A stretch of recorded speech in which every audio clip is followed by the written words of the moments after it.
Kenapa nak kena buat site audit kalau website anda dah cantik dan best?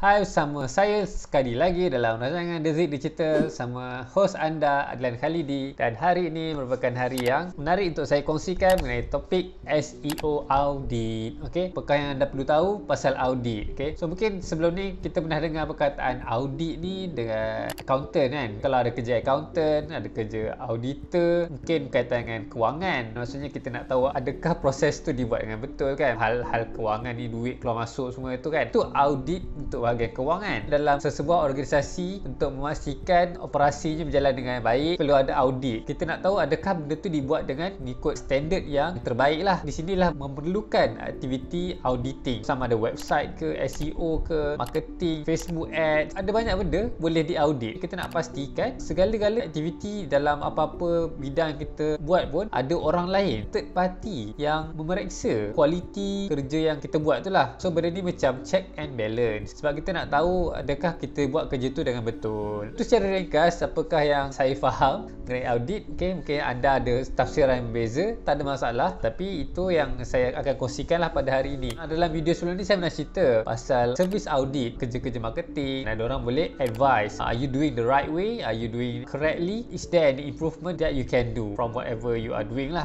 Okay, so mari kita lihat apakah yang saya maksudkan dengan SEO audit. Sembang pasal SEO, saya akan cerita direct dengan website lah. Benda lain tak relevan sangat dengan SEO. Bila anda dah ada website, ada upah website designer, letak konten, letak gambar, produk dan macam-macam lagi lah kan. Website tu pun cantik, anda check kat komputer anda, cantik. Check dekat telefon pun kelihatan cantik dan kemas lah website tersebut. Tetapi, adakah itu yang sepatutnya berlaku? Anda kena ingat, bila ada website, bukan anda yang akan melayari website tersebut sepanjang hari. So kat sini ada dua pihak lah yang akan masuk website anda. First ialah anda punya customer, anda punya visitors, okay? Anda punya audience. Bila website anda dah tersenarai dalam Google-nya search result tu, website anda akan dimasuki oleh orang yang mencari produk ataupun servis anda. Itu adalah kategori pengunjung yang pertama, iaitu audience anda, orang yang mencari produk dan servis, yang mencari solusi, dan anda berada di dalam website result. Kategori yang kedua yang masuk ke website anda ialah robot, Google bot, Yahoo bot. These all robots, machine learning. Mereka masuk ke website untuk melihat apakah yang ada dalam website anda. Apa yang robot lihat tidak sama dengan apa yang manusia biasa lihat lah kan. Sebab robot lihat coding yang berada di belakang website, HTML, CSS, JavaScript, PHP, semua benda-benda ni robot baca. Kalau gambar pun robot tak boleh baca secara direct. Itu pasal perlu ada teknik untuk kita letakkan alternate text, title text, supaya robot ni boleh faham gambar ni pasal apa. Saya bagi satu tips SEO. Kalau buat SEO gambar, pastikan anda rename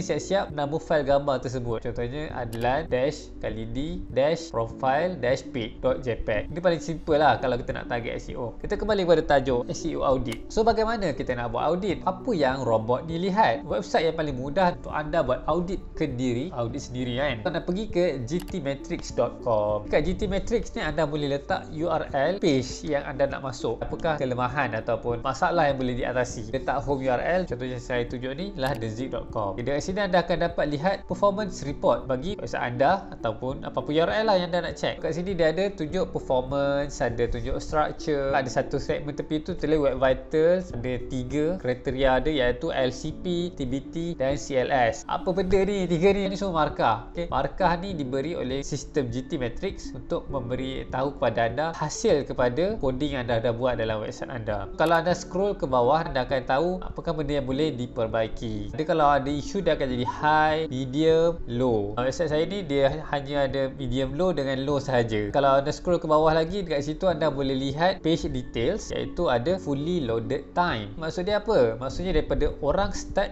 tekan contohnya thezik.com, okay, daripada situ berapa lama proses untuk website tu, berapa lama dia nak loading dari mula sampai habis. Okay? So ada website ada banyak gambar, video. Contoh website thezik.com ni kita dapat 4.2 second, which is quite good. Kalau saya nak angkat baku sendiri.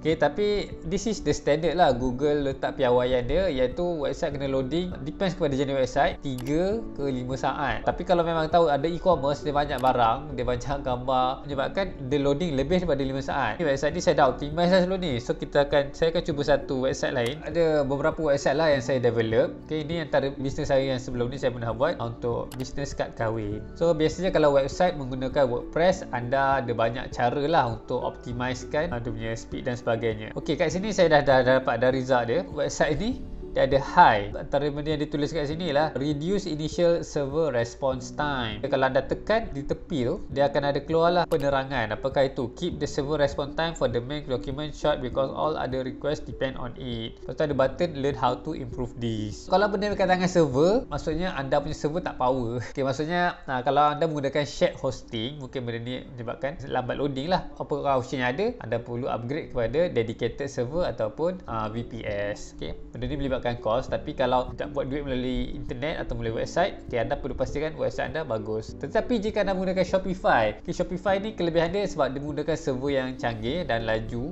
tak akan ada isu kelewatan server response time. Seterusnya ada lagi medium eliminate render blocking resources. So render blocking resources ni file-file yang mungkin besar, sepertinya kat sini dia tulis file CSS lah, cascading style sheet. Okay, so bila file ni dia besar, dia menyebabkan loading time dia lambat. Okay, seterusnya ada juga yang medium low seperti use a content delivery network ataupun CDN dalam kurungan. CDN ni ialah satu server yang membolehkan gambar-gambar yang asset anda, asset gambar, asset CSS, JavaScript, di loading daripada server CDN lah. CDN ni maksudnya dia berada di pelbagai server di luar negara mengikut lokasi ataupun region. Bagi saya CDN penting jika anda ada website, anda ada bisnes di seluruh dunia. Ada customer daripada Europe, Australia, Japan, US. Maka kalau server tu anda guna satu server yang berada di Malaysia, contoh kan anda letak di Cyberjaya server tu, maka visitors anda yang berada di US, dia nak dapatkan, nak loading gambar, file tu perlu transfer daripada server Cyberjaya transfer ke US. Where else kalau anda menggunakan CDN, anda ada server di US sendiri, maka loading file tu lagi laju lah. Visitor dari US hanya perlu loading file asset anda yang berada di US, lagi cepat loading lah. Begitu juga di Europe dan sebagainya. Kita tengok lagi isu seterusnya lah, yang kedua ialah properly size images. Okay, ini adalah sangat penting. Anda kena ingat bila anda upload gambar, anda kena tengok saiz yang gambar yang dipaparkan di dalam website tu, dia bukanlah sebesar alam. Okay, mungkin anda ambil gambar pakai handphone 2K ke 4K, hakikatnya bila dipaparkan di dalam website, dia hanyalah bersaiz mungkin 600 kali 400 kan, 600 kali 400 pixel, kecil je. Dia ada intrinsic size dia. Kalau anda tekan inspect element, anda boleh tahu apakah actual size yang dipaparkan dalam browser. Okay, biasanya tak besar, melainkan anda menggunakan gambar untuk background tu anda buat full width kan kat dalam website anda, maka kat situ mungkin perlu size dia besar lah. Okay, tapi saya tak galakkan besar sangat lah sebab dia akan kacau loading time. So ini antara maklumat yang anda boleh dapat menggunakan GT Matrix. Okay, tetapi jika anda nak lagi detail, anda boleh menggunakan servis audit free daripada saya, sebab saya menggunakan software khas untuk SEO lah, iaitu SE Ranking. Okay, kat sini apa lagi yang boleh dilihat? Antara isu-isunya adalah mixed content. Apakah itu mixed content? Okay, mixed content ni maksudnya ada file tu dia menggunakan HTTP dan juga ada file tu dia loading daripada HTTPS. So sekarang ni Google sangat titik beratkan lah security tu. Seterusnya title ni pun penting juga. Title tag, biasanya WordPress lah, bila anda ada tambah kategori ataupun ada tambah teks, so benda-benda ni di setiap kategori dia ada URL dia. Begitu juga dengan teks. So kategori dengan teks ni anda perlu create dia punya SEO punya meta tag. Itu straightforward lah. Begitu juga kena ada dia punya description lah. SEO ni setiap URL menurut Google dia perlukan anda letak title dan description dia. Okay, ini yang selalunya kita terlepas pandang lah kan bila kita dah buat website. Benda ni on-site SEO lah, selalu kita terlepas pandang. Okay, website speed. Okay, website speed pun sama juga dengan tadi kat GT Matrix. Dalam SEO audit yang saya dapat ni, dia akan nyatakan juga slow page loading speed. Apakah slow page loading speed? Macam saya cerita tadi, bila loading dia lebih daripada 5 saat disebabkan file-file dia besar, gambarnya pun besar, so menyebabkan dia loading lambat. Oleh itu anda perlu resize. Contoh anda buka Photoshop, anda boleh resize, tetapi lepas resize anda kena compress compress. Okay, antara tools yang anda boleh guna, saya tak prefer lah compress pakai software editor tu. Saya prefer terus buka TinyPNG kan. TinyPNG.com, anda boleh just upload gambar yang